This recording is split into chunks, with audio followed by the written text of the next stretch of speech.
নমস্কাৰ বন্ধু বান্ধৱীসকল, আন্তৰিক স্বাগতম জনাইছোঁ এডুকেয়াৰ চিকেলৈ। খালী হৈছে বহুকেইটা শিক্ষকৰ পদ। প্ৰথমতে আমি দেখা পাইছোঁ ছায়েন্স টিচাৰ ৰয়েল, পে'মেণ্ট 14,000 টকাৰ পৰা 49,000 টকালৈ 8,700 টকাৰ গ্ৰেড পে'। পদ আছে 21টা আৰু বয়সৰ সীমা ধাৰ্য কৰিছে মেক্সিমাম 38 ইয়াৰ্ছ। অৱশ্যে 5 বছৰৰ বয়সৰ উৰ্ধসীমাৰেহে লাভ কৰিব SC আৰু ST প্ৰাৰ্থীসকলে।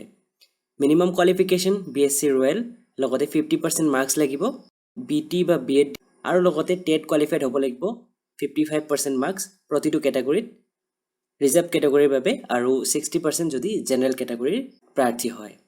2 নম্বৰ পদটো আছে ছায়েন্স টিচাৰ বায়'। ইয়াতে 13টা পদ আছে। BSc বায়' উইথ 50% মাৰ্কছ এণ্ড BT বা BEd ডিগ্ৰী কম্পালচাৰী, লগতে টেট পাছ কৰা হ'ব লাগিব 55% ৰিজাৰ্ভ কেটাগৰীৰ বাবে, 60% জেনেৰেল কেটাগৰীৰ প্ৰাৰ্থীসকলৰ বাবে প্ৰতিখন পেপাৰত। এছামিজ লেংগুৱেজ টিচাৰ ছিনিয়ৰ, ইয়াতে পদৰ সংখ্যা আছে 8টা।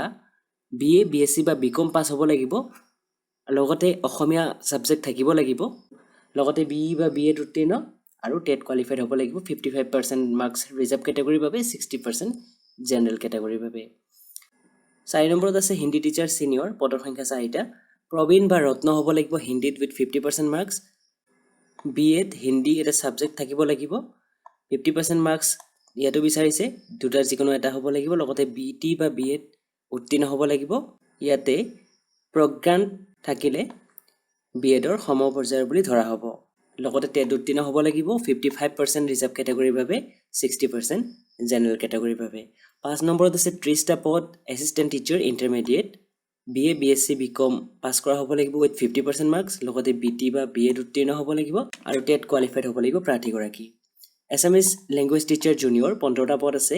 BA BSc BCom উত্তীৰ্ণ হ'ব লাগিব, অসমীয়া ছাবজেক্ট থাকিব লাগিব, 50% মাৰ্কছ বিচাৰিছে, লগতে BT বা BEd উত্তীৰ্ণ আৰু টেট কোৱালিফাইড হ'ব লাগিব। হিন্দী টিচাৰ জুনিয়ৰৰ 12টা পদ আছে। প্ৰবীণ বা ৰত্ন 50% মাৰ্কছ, লগতে BT বা BEd উত্তীৰ্ণ, BEd হিন্দী থাকিব লাগিব আৰু টেট কোৱালিফাইড হ'ব লাগিব। ক্লাছিকেল টিচাৰ সংস্কৃত গ্ৰেজুৱেট, ইয়াতে পদৰ সংখ্যা 2টা। Shastri with 50% marks having degree qualification from any recognized university or BA with Sanskrit as one of the subject with 50% marks and BT or BEd লগতে টেট কোৱালিফাইড হ'ব লাগিব।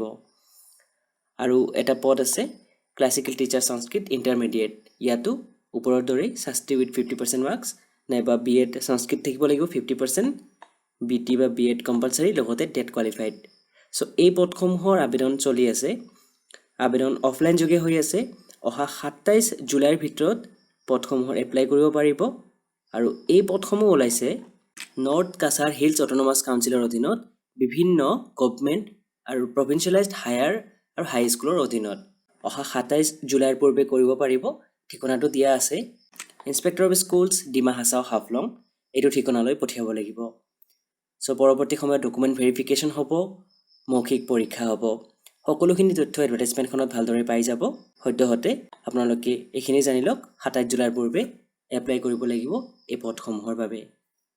ভিডিঅ'টোত এইখিনি ইনফৰমেশ্যন দিবলৈ যত্ন কৰিছোঁ অতি সংক্ষেপে। ভিডিঅ'টো ভাল পালে লাইক, কমেণ্ট এণ্ড শ্বেয়াৰ কৰিব আৰু যদিহে এতিয়ালৈকে চেনেলটো ছাবস্ক্ৰাইব কৰা নাই ছাবস্ক্ৰাইব কৰি ল'ব। ভিডিঅ'টো ইমানতে শেষ কৰিছোঁ। ধন্যবাদ।